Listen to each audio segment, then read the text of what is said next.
Everyone, আসসালামু আলাইকুম। এখন আমি নবাবিশ সেমাই রান্না করব। সো এখানে আমার কিছু ইনগ্রেডিয়েন্টস আছে। এখানে আছে সেমাই, এটা হচ্ছে কর্নফ্লাওয়ার, এটা হচ্ছে কাস্টার্ড পাউডার, কনডেন্স মিল্ক, বাদাম, এখানে কাজু বাদাম আছে, তারপরে হচ্ছে যে কাঠা বাদাম দুটাই আছে, এটা হচ্ছে যে ঘি, এটা হচ্ছে যে সুগার চিনি, এখানে আছে গুঁড়া দুধ, আর এখানে আছে লিকুইড মিল্ক। সো এখন আমি খুব ইজি ওয়েতে নবাবী সেমাইটা রান্না করবো। সো আপনারা আমার সাথেই থাকুন। এখানে আমি বাদামগুলো খুব সুন্দর করে কুচি কুচি করে নিচ্ছি। সো এটা এখন এগুলো আমি ঘি দিয়ে ভাজবো। এখন আমি কড়াইয়ের মধ্যে অল্প একটু ঘি দিব,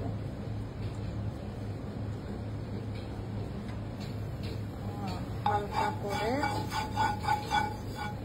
চুলাটা দিচ্ছি, খুব বেশি জোরে দেই নাই।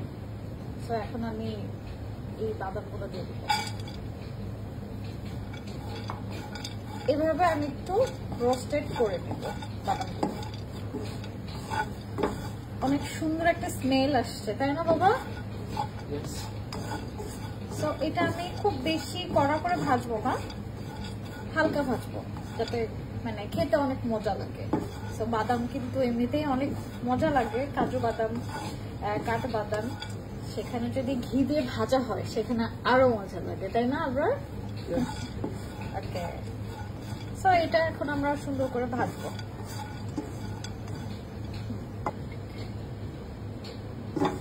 এখন আমি এটা তুলে নেব।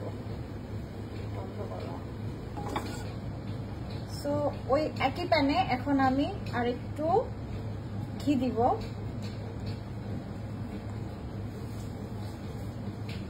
এনাফ, আই থিঙ্ক আর লাগবে না।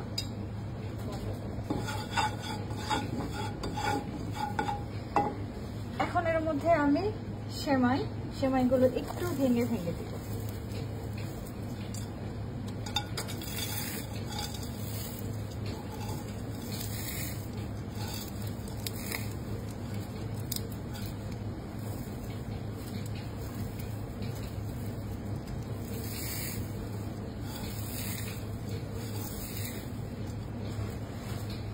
এভাবে এখন আমি সেমাইগুলো ভেঙে ভেঙে দিয়ে দিব।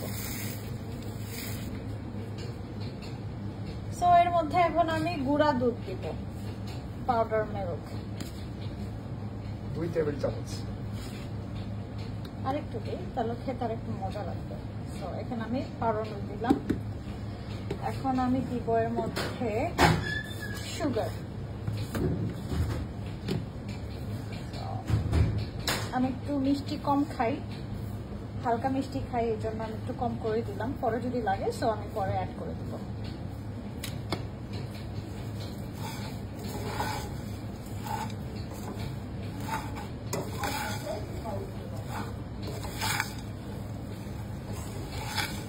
সো এইভাবে এখন আমি মিক্সড আপ করবো যতক্ষণ না চিনি আর গুঁড়া দুধ সেমাইয়ের সাথে একেবারে না মিলে যায়, ততক্ষণ পর্যন্ত আমি এটা করবো। আর আমার যদি মনে হয় যে আরেকটু কি বলে চিনি দিতে হবে, সো আমি একটু চিনি দিতে পারবো, বা আমার যদি মনে হয় আরেকটু গুঁড়া দুধ দিতে হবে, সো আরেকটু গুঁড়া দুধ দিতে পারবো, বা যদি মনে হয় যে আরেকটু ঘি দিতে হবে, সো আরেকটু ঘি দিতে পারবো। এটা ডিপেন্ড করে আপনি কতটুকু কি পরিমাণ নিচ্ছেন এটার উপর। সো আপনারা আপনাদের পরিমাণ অনুযায়ী কম বেশি আপনারা করে নিতে পারেন। সো আমি টেস্ট করে সবকিছু অ্যাডজাস্ট করে নেব। সো এটা দেখেন আমার হয়ে গেছে, এখানে কোনো চিনির দানা নেই, একেবারে মিলিয়ে গেছে। তো এই পর্যায়ে আমি উঠাই নিব। আপনারা যে পাত্রে সেমাইটা সেট করবেন সে পাত্রে আপনারা একবারে তুলে নেবেন। আমি বক্সে করে রাখবো, বিকজ অফ আমার ফ্রিজে রেখে খাবো, আমি একবারেই সবকিছু মানে খেয়ে ফেলবো না। সেটার জন্য আমার ফ্রিজের স্টোরেজ হিসেবে সুবিধার জন্য আমি বক্সে তুলছি। সো আপনারাও আপনাদের সার্ভিং ট্রেতে আপনারা তুলে নেবেন।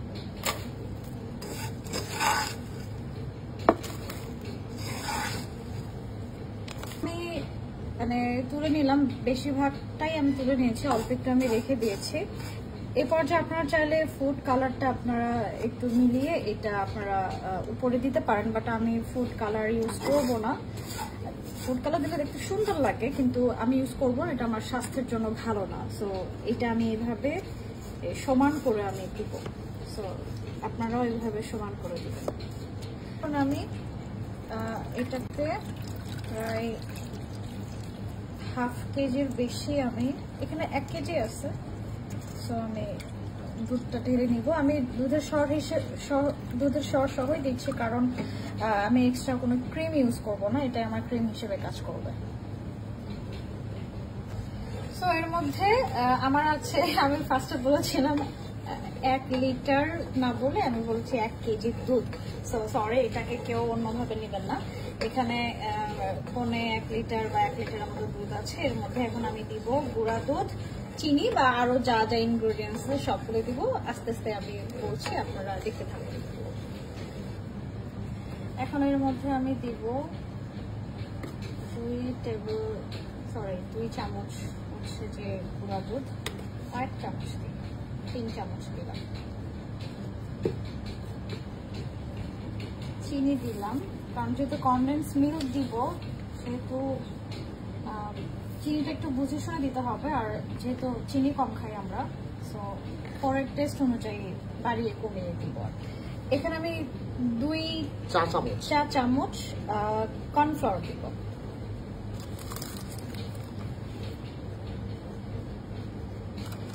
এখানে আমি দিচ্ছি কাস্টার্ড পাউডার। আমি আমার পরিমাণ অনুযায়ী দিচ্ছি, আপনারাও কিন্তু আপনাদের পরিমাণ অনুযায়ী বাড়িয়ে কমিয়ে দিবেন। এখানে আমি কাস্টার্ড পাউডার, কর্নফ্লাওয়ার এবং ফস্টার ক্লার্কের ইউজ করেছি। এটা অনেক ভালো, সো আপনারা চেষ্টা করবেন ফস্টার ক্লার্ক ইউজ করার জন্য। এখন আমি কনডেন্স মিল্ক হাফ কাপ দিয়ে দিব।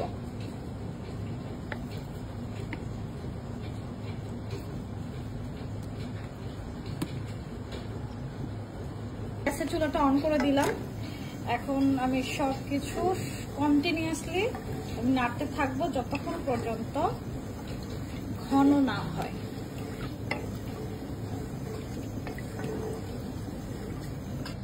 সো এই যে দেখেন আস্তে আস্তে অনেকটাই ঘন হয়ে আসছে। সো এই পর্যায়ে আপনারা একটু চিনিটা টেস্ট করে দেখবেন যে ঠিক আছে কিনা। এই যে দেখেন এটার ঘনত্বটা কেমন। সো এটা যখন ঠান্ডা হবে এটা কিন্তু আরো অনেক মানে জমে যাবে। সো আমার এই পর্যায়ে হয়ে গেছে, এখন আমি চুলাটা অফ করে দেব। সো এই যে দেখেন কতটা ঘন হয়ে গেছে। এটা ঠান্ডা হলে আরো অনেক বেশি ঘন হবে। আর এটা এখন আমি সেমাইয়ের উপর ঢালবো, ফ্রিজে রেখে ঠান্ডা করে তারপর খেতে হবে। তো তখন দেখবেন যে আরো অনেক ঘন হয়ে যাবে। এখন আমি চুলাটা অফ করে দেব।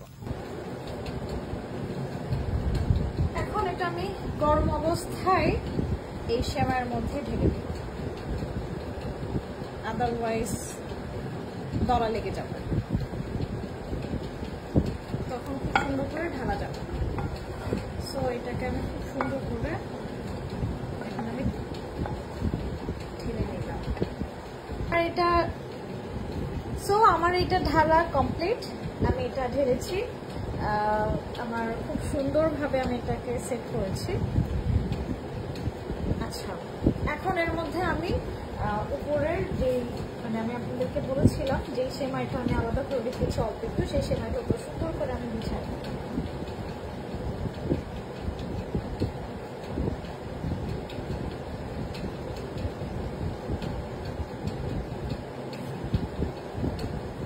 সুন্দর করে এটা আমি কভার করে দিই।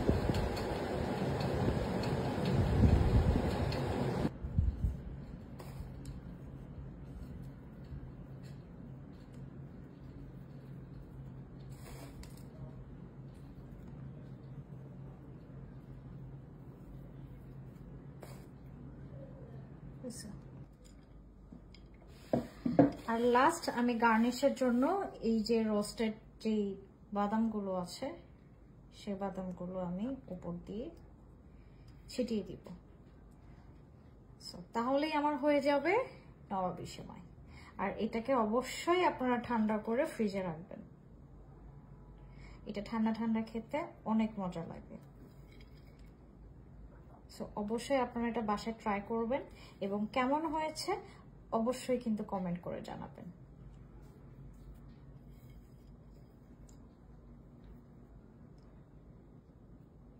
সো এটা সেট হতে একটু টাইম লাগবে।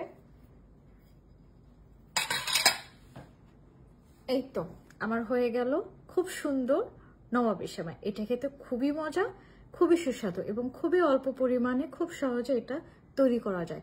আপনারা অবশ্যই এটা বাসায় ট্রাই করবেন। আল্লাহ হাফেজ।